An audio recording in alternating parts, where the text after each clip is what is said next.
এই মানে ধৃত হয়েছে তাদেরকে আমরা ছেড়ে দেওয়ার জন্য একটা উদ্যোগ নিয়েছি।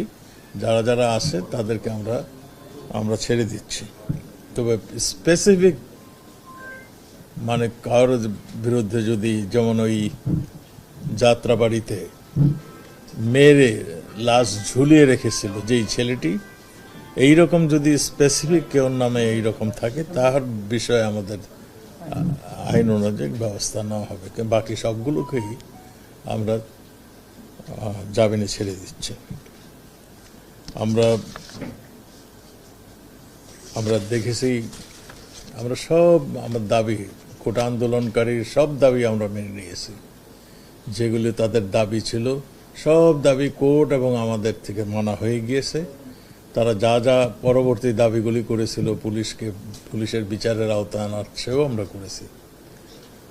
আমার মনে হয় এখন সময় আসছে আমাদের প্রিয় ছাত্র ভাইরে, তারা যেহেতু তাদের আর কোনো দাবি অবশিষ্ট নেই, তারা আন্দোলন থেকে তাদের স্ব ক্ষেত্রে চলে যাবেন, এটাই আমরা আশা করি। আর তারা এখন আমরা যা দেখছি, আন্দোলন যেই জায়গাটিতে গিয়েছে, এইটা তাদের কাম্য কোনোদিনও ছিল না আমরা মনে করি। এখন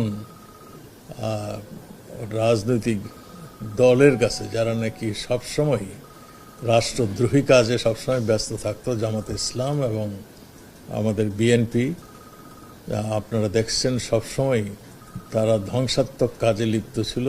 দেশকে কেমনে একটা বিপর্যয় ঘটাতে পারে, দেশকে একটা অকার্যকর দেশে পরিণত করার জন্য তারা শুরুর থেকেই চেষ্টা করছিল। আজকে তাদেরই ইসের মধ্যে তারা পড়ে গেছে বলে আমরা মনে করছি। সেই জন্যই আপনাদের মাধ্যমে তাদের নিকট আহ্বান, তারা যেন তাদের লেখাপড়ায় ফিরে যান, যেহেতু তাদের সমস্ত দাবি মেনে নেওয়া হয়েছে। এরপরও যদি তাদের কিছু বলার থাকে, তাহলে মাননীয় প্রধানমন্ত্রী, তারা মানে দাবি জানালে মাননীয় প্রধানমন্ত্রীর দরজা সবসময় খোলা আছে এবং সেটা তিনি ঘোষণা দিয়েছেন। তাদের কোনো কিছু বলার থাকলে তারা যেন বলতে পারে। আপনাদেরকে ধন্যবাদ।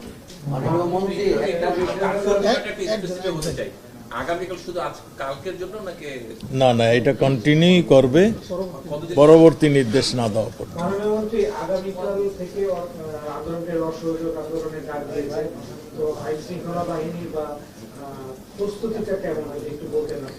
আমি তো মনে করি তারা এটা ভুল মানে আন্দোলন করছেন। আমি তো শুরুতেই বললাম, যেহেতু তাদের সমস্ত দাবি মেনে নেওয়া হয়েছে, কাজেই তাদের এই সমস্ত মানে এই অসহযোগ আন্দোলন মানে আমার মনে হয় তাদের তুলে নেওয়া উচিত।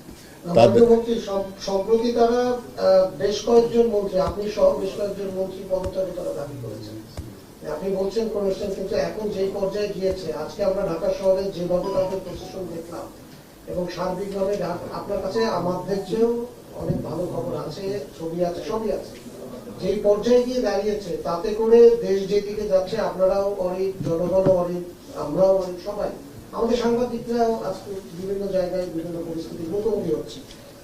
আপনাদের সাংবাদিক কিন্তু দুইজন মারা গেছে, একজন মেয়ে সাংবাদিক লাঞ্ছিত হয়েছে। না, সেটা আপনাকে মনে করিয়ে দিলাম। সাংবাদিকরা মারা গেছে এবং সাংবাদিকরা পুলিশের গুলিতেও মারা গেছে, ওদিক থেকেও আমরা পিছনে খাচ্ছি। না না, এই আন্দোলনে পুলিশের গুলিতে কেউ মারা যায়নি। না, এই আন্দোলনে যায়নি। মেহেদির গায়ে পুলিশের বুলেটেরই আঘাত ছিল। আমি সেই তর্কে যাচ্ছিলাম, সেটার বিষয় না, কিন্তু যে বিষয়টিতে যেই জায়গায় গিয়ে এখন পরিস্থিতিতে পৌঁছেছে, তাতে করে for the sake of better কোন একটা ভাইব তৈরি করার জন্য হলেও, এই যে অন্যদের কথা তো বলতে পারবো না, আপনি সহ অন্যদের সেই স্যাক্রিফাইসটা করার সময় আছে কিনা, যে মন্ত্রিত্ব থেকে আপনারা সরে দাঁড়াবেন। তো প্রয়োজন হলে যে এইরকম যদি কিছু সিচুয়েশন আসে, মাননীয় প্রধানমন্ত্রী যদি মনে করেন, তো আমরা সবসময় দেশের জন্য কাজ করি, আমরা সেইটা করব যদি প্রধানমন্ত্রী মনে করেন। আপনি বলেন যে এই আন্দোলনে পুলিশের গুলিতে মারা যায়নি, তাহলে কাদের গুলিতে মানুষ মারা গেছে? আপনার জানা উচিত মাননীয় সাংবাদিক, আজকে আমাদের কাছে যে এইগুলো আমরা পেয়েছি, এগুলি অনেকগুলোই পুলিশের রাইফেলের গুলি নয়, পুলিশ ইউজ করে না এগুলো।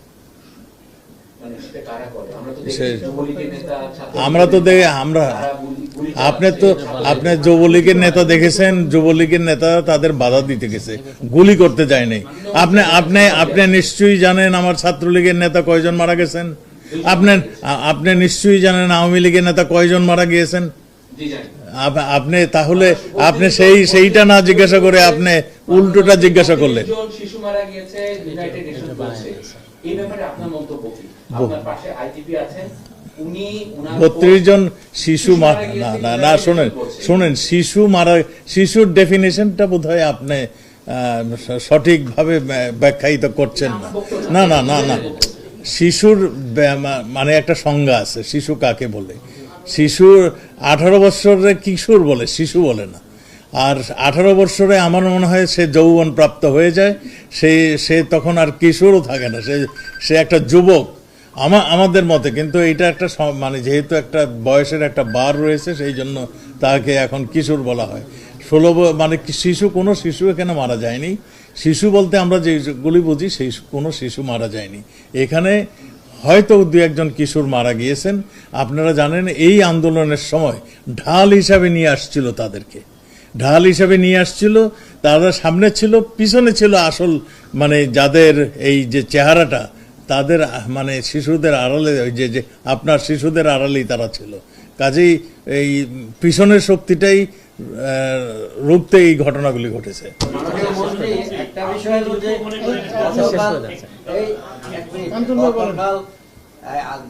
আজকে যে কর্মসূচি দেওয়া হয়েছে অসহযোগ আন্দোলনের, সেখানে আপনাদের কি প্রস্তুতি আছে এই অসহযোগ আন্দোলন নস্যাৎ করার জন্য? আমরা নস্যাৎ করতে চাই না তো। আন্দোলন যদি দেশের জনগণ আন্দোলনে যুক্ত হবে, সেগুলো আমরা নস্যাৎ করতে চাই না। সেক্ষেত্রে কি তারা কোনো ধরনের আক্রমণের শিকার হবে না? নিশ্চিত এখন কে আপনাকে যদি মারে আপনি মার দিবেন না? আপনি কি বসে থাকবেন? আপনাকে যদি কেউ আপনাকে যদি কেউ আইন শৃঙ্খলা বাহিনীর জীবন রক্ষা করার দায়িত্ব, সেলফ ডিফেন্সের দায়িত্ব কিন্তু অধিকার তাকে দেওয়া আছে, আপনারও অধিকার দেওয়া হয়েছে। আপনাকে যদি কেউ অ্যাটাক করে, আপনার প্রাণ রক্ষার্থে, আপনার সম্পদ রক্ষার্থে আপনি সেলফ ডিফেন্সে যেতে পারেন। এটার আইনগত অধিকার এটা। আমার মনে হয় এই আপনারা অন্য লাইনের কথা শুরু করে দিয়েছেন। না, আপনি কিন্তু সবসময় এই ধরনের সুন্দর সুন্দর কথা বলে বিভ্রান্ত করেছেন।